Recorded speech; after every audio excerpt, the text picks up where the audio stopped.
Coming up on today's show, Faraday Future showcases its fleet of prototype FF91 sedans and sticks to its guns about starting production this year.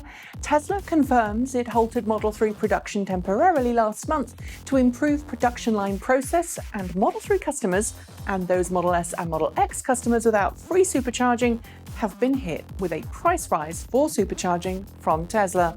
These stories and more coming next. Another week, another bumper load of stories from the world of cleaner, greener, safer and smarter transportation. So let's get this thing started. This week, Volkswagen AG, parent company to Volkswagen Cars and many other well-known mainstream auto brands, including Audi, Porsche, Skoda and Seat, announced that it's spending $25 billion on securing itself a massive supply of the raw materials needed to sustain it producing upwards of 3 million electric vehicles per year across its brands by 2022. Despite describing the move to electric as a change of course for the Volkswagen supertanker and promising 80 new electrified models would launch across the various Volkswagen AG brands in the next few years, the company's CEO Matthias Müller reiterated that Volkswagen will be turning its back on internal combustion engines, a move which I think will ultimately hurt Volkswagen if it waits too long to ditch, suck, squeeze, bang, blow. As I said in last week's show, less talk, more do, less diesel doo-doo. The automotive industry may have been on death watch for Faraday Future for the last few years, but this week the company published a new video showing its fleet of FF91 beta prototypes it's using to bring the production car to market. Promising us more videos in the not-too-distant future, presumably from the test track, Faraday Future seems to be holding on to its planned 2018 launch date. Given the prototypes it had this year at CES did not appear to have a finished interior, and they also had a roll bar in between front and rear passengers, it's going to be interesting to see how much progress Faraday Future has made in the last few months. And it will also give us an idea of how far the company has to go before it has a production intent vehicle to show the world. Given it still wants to start production this year, time is most certainly running out. Later this year, Audi will launch its first mass-produced long-range electric car in the form of the Audi e-tron Quattro SUV, promising an NEDC calculated range of around 310 miles, 500 kilometers per charge, of its 95 kilowatt-hour battery pack. I'm guessing the Audi e-tron Quattro will likely have a real-world 260 miles, 420 kilometers in everyday driving. But while we know plenty about its specs, including its 320 kilowatt triple electric motor setup and 150 kilowatt DC quick charging capabilities, we've not known that much about its price. This week that changed when Audi announced a German market pricing of €80,000 for the car. That price would include VAT at 19%, so we can expect a US market pricing of between $82,000 and $83,000. This puts the e-tron Quattro at a higher sticker price than the entry-level Model X in the US, but below the same car's price in Europe. In other words, this is a car that I think will probably sell better in Europe than it will in North America. Just before the end of last year, we covered Kitty Hawk, the electric drone company backed by Google's Larry Page. Its first product, the Kitty Hawk Flyer, was something of a cross between a jet ski and a multi-bladed recreational drone. And to be honest, while it looked fun, it was far from the autonomous air taxi that the company had said it wanted to make. Well, it turns out that that's been in development for the past 8 years, and this week we got to see it for the first time. Called the Cora, the two-seat VTOL electric aircraft promises to revolutionize our cities by offering autonomous personal air travel as easily as you can get a rideshare. Not only that, but Kitty Hawk has announced a partnership with Zephyr Airworks in New Zealand, who aims to work with local regulators to make New Zealand the first place in the world where you'll be able to ride in an autonomous air taxi. This is most certainly a story to keep your eye on, so as always, I'll bring you the latest when I have it. Earlier this month at the Geneva Motor Show, Porsche unveiled its Mission E cross-Turismo concept car, a more rugged, less sporty CUV variant of the Mission E sedan that Porsche will be bringing to market in a few years' time. The Mission E cross-Turismo was produced and showcased as a potential production vehicle, but Porsche hadn't made any firm decisions on the car's future by the time the show rolled around. This week, however, we learned that the Mission E cross-Turismo was so well received by both the media, existing customers and fans alike that Porsche is now seriously considering greenlighting it for production. In one online questionnaire, Porsche received a 74% positive feedback for the sporty wagon. It seems even hardened Porsche fans are finally realising that electric propulsion could have a place in the garage of the future. As I'm sure you know, Elon Musk's Twitter account is a source for many a news story thanks to Elon's propensity to announce new products and projects at 280 characters a time. This week was no exception, with Elon tweeting that the Boring Company was shifting its priorities for urban tunnel-based travel, prioritising the moving of pedestrians and cyclists across town in specially designed passenger pods before providing personal vehicle travel. It's a move which makes total sense, provided it can help cut down private vehicle use and thus cut congestion. But we're still a long way from seeing any extensive Boring Company networks under major cities, thanks to the massive amounts of red tape that accompany such endeavours. Since Tesla began production of the Model 3 last summer, Elon Musk has talked several times about the challenges facing the company. Referring to the factory as production hell, Musk has acknowledged that bringing Model 3 up to volume production has taken longer than everyone thought, with some pretty big bottlenecks in the production line slowing down vehicle construction. This week, we learned that Tesla halted production at the end of last month for 4 days to tackle the problem and has now resumed Model 3 production apace with a hope of reaching 2,500 cars per week by the end of this month.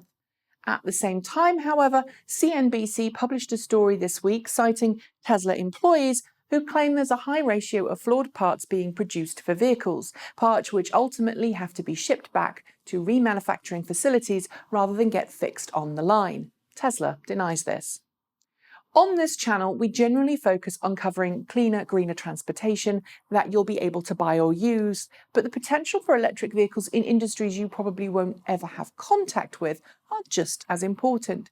Take the Artisan Z40, a brand new 40-ton mining truck which was unveiled earlier this month at a gold mining facility in Kirkland Lake, Ontario, Canada.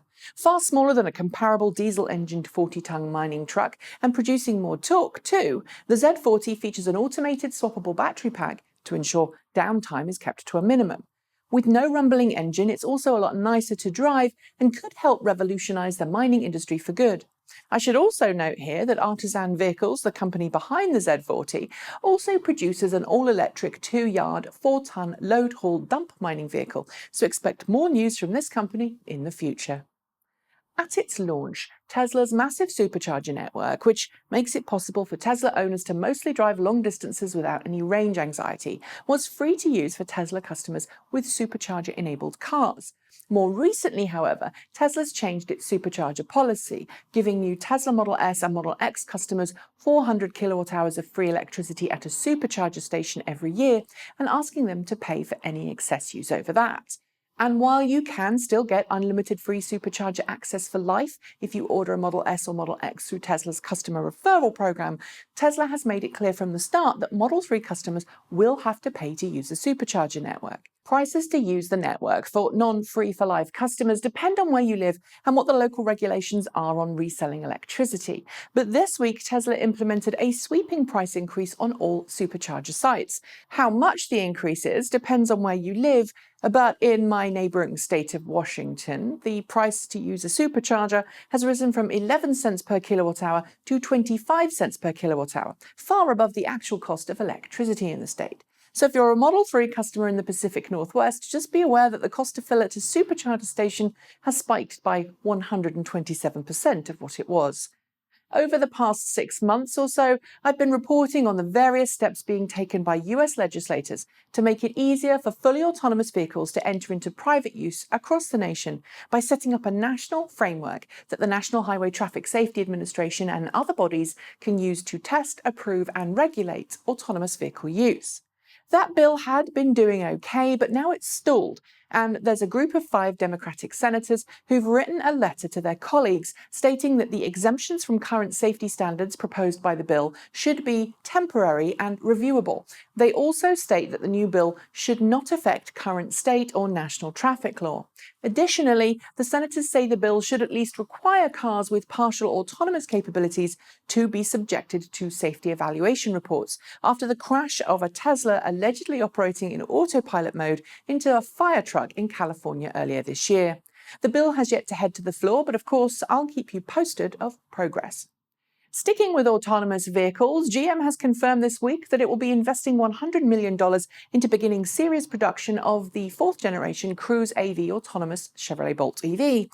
While GM has produced more than 200 test vehicles at its Orin production facilities over the past year, covering 3 generations of autonomous cars, this announcement covers Cruise's first autonomous vehicle with no traditional control surfaces, that's steering wheel and pedals. The vehicles themselves will be made at Orin alongside regular Chevrolet Bolt EVs, while the nearby Brownstone plant, where the Chevrolet Volt is made, will be expanded to produce the roof modules needed for autonomous vehicle operation. There's no details on how many examples we can expect, but while these Cruise AV test vehicles will still be test vehicles, it shows how close we are to getting real autonomous vehicles on our roads.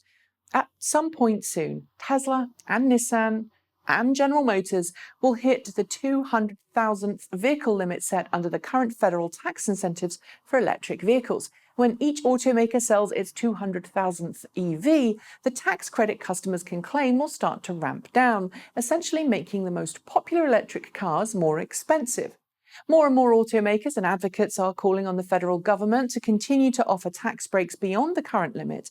And this week, they were joined by 36 of the US's largest utility companies, who say that keeping the limit at its current level will hurt the shift towards cleaner, greener transportation.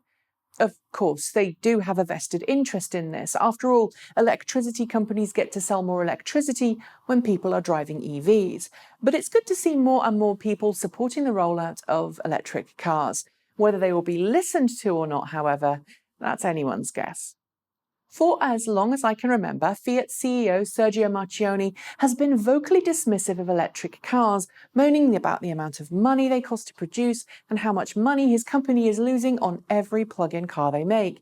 But with the rest of the auto industry now gunning seriously for Tesla and working on their own plug-in models, Marchionne is slowly changing his tune. Sure, he still seems to hate electric vehicles, but earlier this month in Geneva, he took part in a roundtable question and answer session with journalists, at which he admitted how underestimating the electric vehicle market in China was a big mistake, adding that the company is looking to rectify that. Will it mean a wider choice of plug-in vehicles for other markets? Well, don't hold your breath. It seems FCA doesn't seem to have any firm plans right now, and with China being the biggest auto market in the world, the company's going to focus there before it focuses on other markets.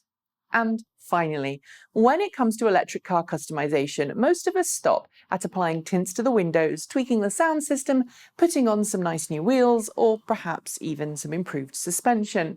But the lovely Gavin Shoebridge, aka Kiwi EV, has just made a fully functional kitchen complete with sink, refrigerator and stove, and he's put it into the back of his European Peugeot Ion EV.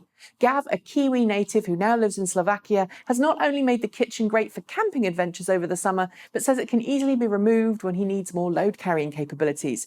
As usual, the video he's made to explain this is well-produced and great fun, so go watch it when I'm done, which, as it happens, is about now. I'll be back next week with more cleaner, greener, safer and smarter transportation news. In the meantime, don't forget to like and comment, hit the notification bell and don't forget to subscribe. As always, I'd love it if you consider supporting the show through Patreon, or if you're so inclined, send us your bitcoins at the address in the description below.